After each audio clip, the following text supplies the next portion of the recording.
Olá, pessoal, tudo bem?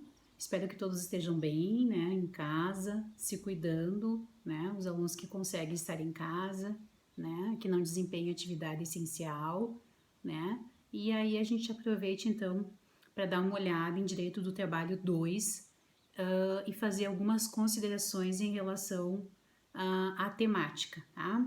O que a gente tratou até agora, né, de acordo com a nossa ementa, então?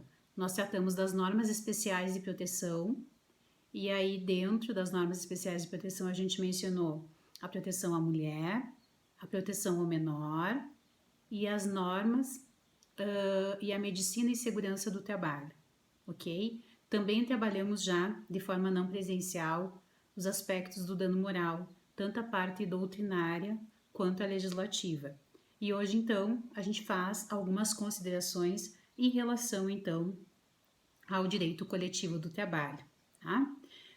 A nossa proposta hoje, então, é iniciar, então, o direito coletivo do trabalho pela parte principiológica, né? Então, a gente vai tratar alguns princípios que são base do direito coletivo do trabalho, e aí a gente trata, então, um pouquinho da liberdade associativa, da liberdade sindical, da autonomia sindical, interveniência, né, sindical, criatividade jurídica, adequação setorial negociada e também a equivalência dos contratantes coletivos. Tá? São alguns princípios que a gente vai tratar na aula de hoje para iniciar então o direito coletivo do trabalho.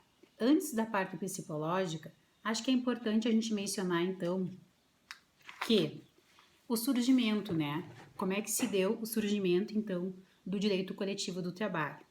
A gente sabe que tem vários aspectos aqui para a gente trabalhar, né? Por exemplo, as entidades sindicais, o direito de greve, a flexibilização das normas trabalhistas, né? A solução de conflitos, toda essa situação de direito de globalização, né? É importante a gente trabalhar e, na medida do possível, a gente vai trazer à baila todos esses aspectos. Mas antes de adentrar, então, na sequência, né, dessas temáticas, a gente vai trabalhar um pouquinho, então, vai mencionar como surgiu, então, o direito coletivo do trabalho. É importante a gente ressaltar que o direito coletivo do trabalho, ele não foge à evolução histórica do direito do trabalho propriamente dito. Por que motivo? Porque a origem do direito coletivo do trabalho é justamente a Revolução Industrial, né? Então, a gente já conversou e a gente já tratou em Direito do Trabalho 1 sobre o surgimento do direito do trabalho, né?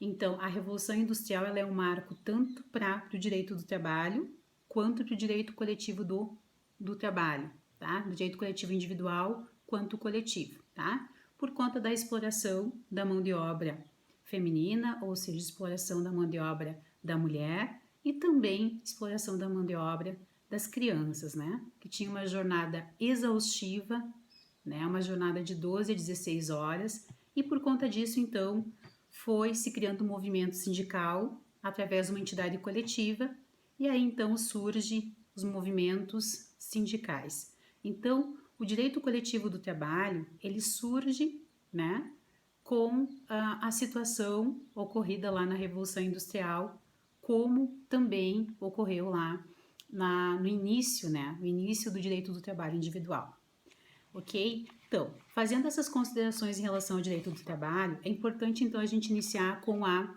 liberdade associativa, tá? Então, nosso primeiro princípio a ser trabalhado hoje é a liberdade associativa. O que nós temos aqui dentro da liberdade associativa? O que é? Associativa é o gênero e liberdade sindical ela é a espécie, tá? Nós temos dois aspectos aqui dentro da liberdade sindical. Nós temos o aspecto, a liberdade positiva, e nós temos também a liberdade negativa. O que seria a liberdade positiva, então? É poder se vincular a determinada associação.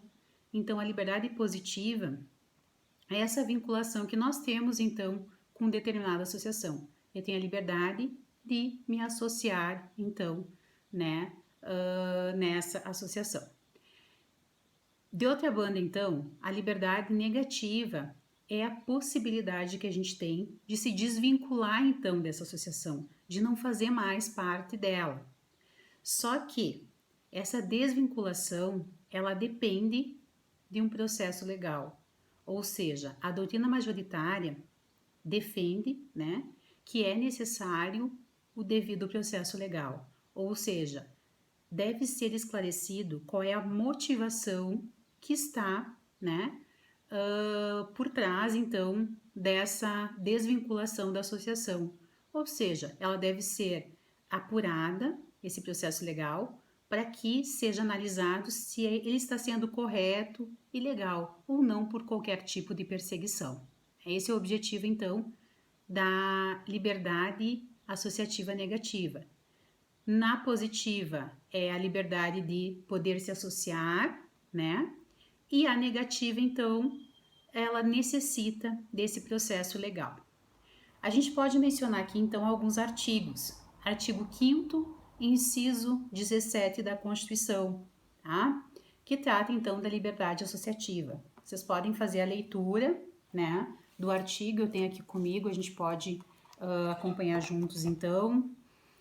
Artigo 5º, inciso 17. É plena liberdade de associação para fins lícitos, vedada a de caráter, vedada a de caráter paramilitar, tá? Então, aqui no 17, a gente tem o dispositivo que menciona, então, a liberdade associativa, ok? Também a gente pode mencionar o artigo 5º, inciso 18, que menciona sobre a criação da associação. Então, no 18, nós temos o seguinte: a criação das associações, na forma da lei, e de cooperativas independem de autorização, sendo vedada a interferência estatal em seu funcionamento. E é exatamente isso. Então, o Estado, ele não pode interferir na criação, né, da associação. Ou seja, ela independe de autorização legal, tá? E existe essa vedação da interferência estatal. O Estado, ele não pode intervir, ele não pode interferir tanto na criação quanto na extinção das associações e tampouco no seu funcionamento, ok? O 19, então, nós temos o seguinte: as associações só poderão ser compulsoriamente dissolvidas ou ter suas atividades suspensas por decisão judicial, exigindo-se, no primeiro caso, o trânsito em julgado. Então, nesse artigo nós temos o quê? Que para que sejam suspensas as atividades, então, ou seja, extinta, é necessário a decisão transitada em julgado. Somente dessa forma é que a associação vai ser extinta ou ela pode ser suspensa, ok? Da mesma forma, é importante a gente citar o inciso 20 do artigo 5º, que trata, então, da desvinculação e vinculação, tá? A liberdade de vinculação que nós temos, tá? Inciso 20, então, a gente tem: ninguém poderá ser compelido a associar-se ou a permanecer associado. E é exatamente isso. As pessoas têm liberdade de escolher se querem se manter associadas ou se preferem se desassociar, se desfiliar da associação. Então, a gente está falando da associação, né, sindical ou não. O artigo 21, ele traz uma ressalva, então. No artigo 21, nós temos o seguinte: as entidades associativas, quando expressamente autorizadas, têm legitimidade para representar seus afiliados judicial ou extrajudicialmente. É isso mesmo. Se eu estou associada, então, né, no sindicato da categoria, o sindicato, ele me representa tanto de forma extrajudicial quanto judicial. Então, nós temos a ressalva do inciso 20, né, do inciso 21, que trata que os seus filiados vão ser representados, né, extrajudicialmente ou judicialmente pelo próprio sindicato, tá? É importante a gente mencionar, então, que o Código Civil, né, a Lei 10.406 de 2002, que é o Código Civil, no artigo 53, ele menciona que a desfiliação da associação constitui um procedimento legal. Só que, para que seja feita essa análise, né, e a possibilidade de desvinculação, é necessário, sim, né, a autorização, então, do associado, ok? Bom, o próximo princípio, então, é o princípio da liberdade sindical, que ele é diferente do princípio tratado agora, tá? Eu vou pedir para vocês, então, aguardarem o próximo bloco. Em seguida, já estou passando o segundo princípio, mas por uma questão, então, da gente conseguir postar o vídeo para vocês e não ficar tão pesado, a gente vai subdividir ele, possivelmente, em 3 blocos, tá? Bloco 1, a parte inicial, bloco 2, a gente segue nos princípios, e o bloco 3 a gente finaliza, ok? Aguardo vocês, então, daqui a pouquinho, tá? Até mais!